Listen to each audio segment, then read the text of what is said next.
बिस्मिल्लाहिर्रहमानिर्रहीम। अस्सलाम वालेकुम। मैं हूं हारून अब्बासी और आप देख रहे हैं मेरा यूट्यूब चैनल। नाज़रीन कराम, जनरल बाजवा ने, मैं आसान लफ्ज़ों में आपको शुरू से ही अगर बात समझाना चाहूँ तो वो ये कहूँगा कि जनरल बाजवा ने अमरीकियों को फ़ोन किया और कहा कि आप हमें पैसे दे दें, जो आईएमएफ ने पैसे रोके हुए हैं 1.8 बिलियन डॉलर जो है समथिंग, या 9 तकरीबन 1.5 अरब डॉलर से ज़्यादा जो पैसे रोके हुए हैं वो हमको दे दें और हम अपना मुल्क जो दिवालिया होने की तरफ जा रहा है उसको संभाल लें। आम तौर पर पहले होता ये था कि ये हरकत जो है और इस तरह की जो शुरू से क्योंकि हम रहे हैं तो जो है हमारे हुक्मरान जो हैं वो भिखारी ही हैं, अवाम नहीं, हुक्मरान भिखारी रहे हैं और इन्होंने इनको भी भिखारी बनाने की कोशिश की है, भीख ही माँगते रहें और लूटते रहें उस भीख में से और नाम हमारा लगाते रहें।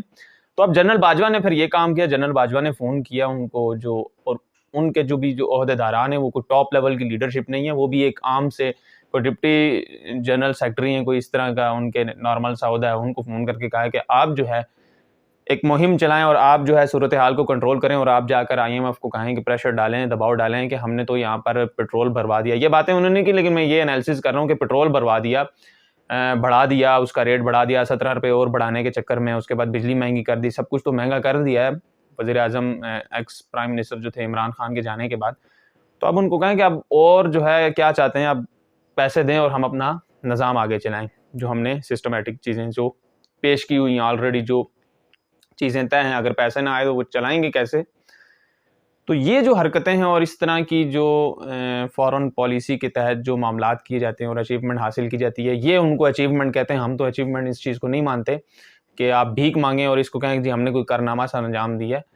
तो ये समझते हैं और कौम को बताते हैं जी ये अचीवमेंट है और ये है और वो है। तो ये हरकतें पहले वज़ीर-ए-आज़म करते थे और सदर वग़ैरह करते थे। वज़ीर ख़ारिजा के थ्रू ये चीज़ें हरकतें करवाई जाती थी।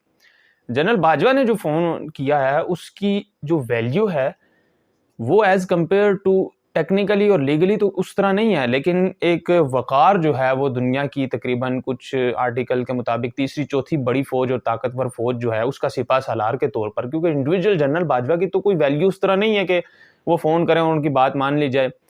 वो इस वक़्त एक बहुत बड़ी फ़ौज और एक ताकतवर फ़ौज के सिपह-सालार हैं। जब वो सिपह-सालार की हैसियत से, अब जनरल बाजवा ने कोई पर्सनली फ़ोन तो नहीं किया, उनके दोस्त तो नहीं बैठे वहाँ।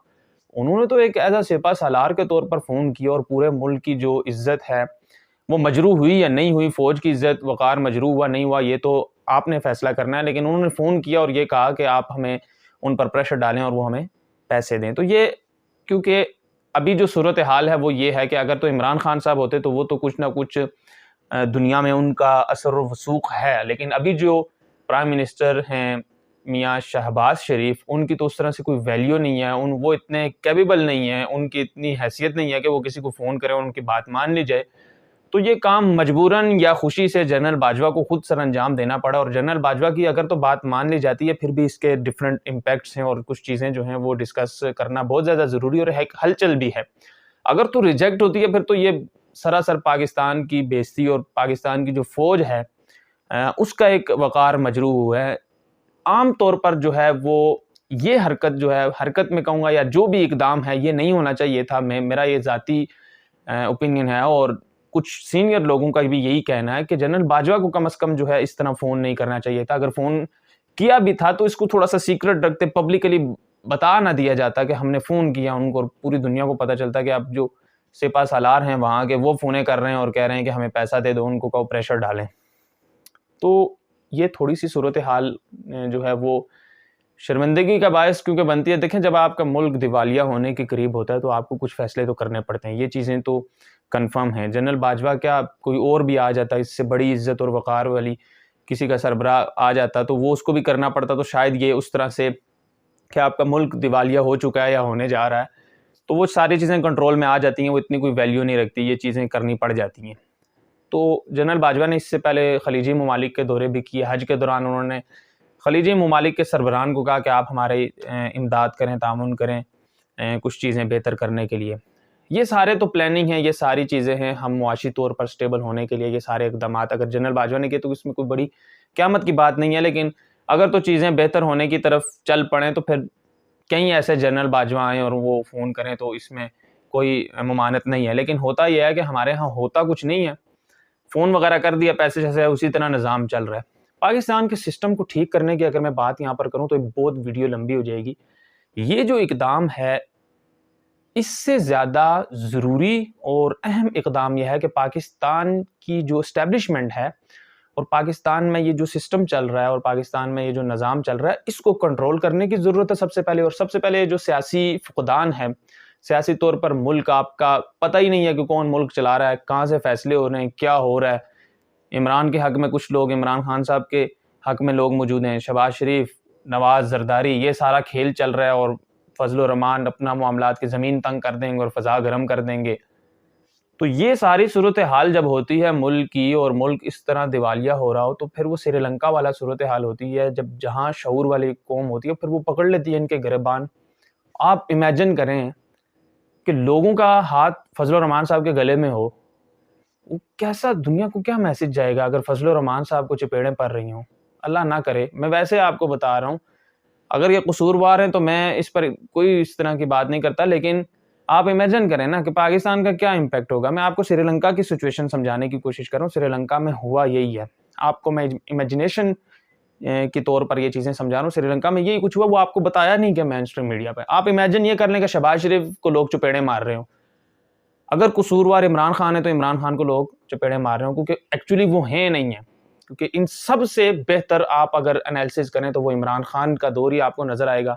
और इमरान खान जब तक इक़्तिदार में रहे और वो जिस तरह चीज़ों को समझते हैं और कौम को गाइड करते हैं और चीज़ें लेकर आगे गए, और उनके टाइम पर जो हालात थे वो इन सब से आप कंपेयर करके देख लें। अगर आप ईमानदारी से ये फ़ैसला करें, आपका दिमाग चलता हो, तो आपको लगेगा कि कहीं ना कहीं वो हालात बनाए गए थे सही, ठीक थे, या उनकी कुछ चालें थी, या जो भी था ठीक थे हालात। इनसे हो नहीं पाई वो चालें, या इनसे उस तरह से निज़ाम नहीं चल पड़ा।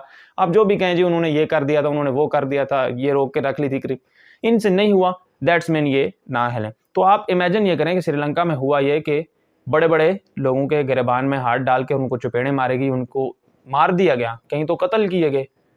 तो आप सोच सकते हैं वो मुल्क किस तरफ चल पड़ेगा। तो पाकिस्तान तो, श्रीलंका तो पाकिस्तान के मुकाबले में छोटा सा एक मुल्क है। पाकिस्तान में अगर अल्लाह न करे इस तरह की सूरत हाल हुई तो फिर तो ये चीज़ें, श्रीलंका में तो कंट्रोल में होगी चीज़ें, आबादी कम है, इस तरह के मुंतशिर लोग कम हैं, चीज़ें उनके कंट्रोल में थी ऑलरेडी। पाकिस्तान तो इतनी ज़्यादा आबादी है, ये तो चंद लोग रोडों पर निकल आए तो फिर तो अमन व अमान का मसला पैदा हो जाता है। फिर तो जितना मर्जी ताकतवर इदारा हो, फिर वो चीज़ें कंट्रोल से निकल जाती हैं। तो सबसे पहले करना ये चाहिए, जनरल बाजवा ने फ़ोन किया, बहुत अच्छी बात है अगर चीज़ें बेहतर होती हैं, लेकिन हमें और पाकिस्तान के मुखलिस जो लोग हैं उनको करना ये होगा कि पाकिस्तान के जो खर्चे हैं, पाकिस्तान का जो पैसा गैर ज़रूरी तौर पर इस्तेमाल हो रहा है, चाहे वो एस्टेब्लिशमेंट में इस्तेमाल हो रहा है, चाहे वो ब्यूरोक्रेसी में इस्तेमाल हो रहा है, चाहे वो ज्यूरी में इस्तेमाल हो रहा है, कहीं पर भी इस्तेमाल हो रहा है, उसको रोका जाए। फिर गैर ज़रूरी जो इक़दामात हो रहे हैं उसको रोकने के बाद आप अपने खर्चे कम करें, जो कि ex prime minister Imran Khan कहते थे। फिर ही आवाम की तरफ आप रिलीफ दे सकते हैं। ऐसा नहीं होता कि आप कर्जे लेके उसी तरह के अखराजात बढ़ाए जाएँ, बल्कि उसमें मज़ीद इजाफ़ा करते जाएँ, उसी तरह की अय्याशियाँ चल रही हों टॉप लेवल पर, तो फिर जो है ये जुल्म का निज़ाम है। और हज़रत अली का कौल है कि कुफ़र का निज़ाम चल सकता है, जुल्म का निज़ाम नहीं चल सकता। फिर ये तैयार हो जाएँ आप, अगर आपका ईमान है तो फिर आप तैयार हो जाएँ कि फिर ये निज़ाम चलेगा नहीं। फिर तो आप हज़रत अली को डिनाई कर दें इस बात को कि नहीं जी, हज़रत अली की ये बात को हम डिनाई कर दें। अगर आप उनको मानते हैं, उनकी बात को तस्लीम करते हैं, तो फिर आप ज़हनी तौर पर तैयार हो जाएँ, क्योंकि ये जुल्म का जो निज़ाम है ये फिर एक जगह पर जाके स्टॉप करेगा, और फिर स्टॉप जो करेगा वो जो नताइज होंगे वो किसी के कंट्रोल में नहीं रहेंगे। मुझे इजाज़त दीजिएगा, चैनल पर अगर नहीं तो चैनल को भी सब्सक्राइब करें। अल्लाह हाफ़िज़।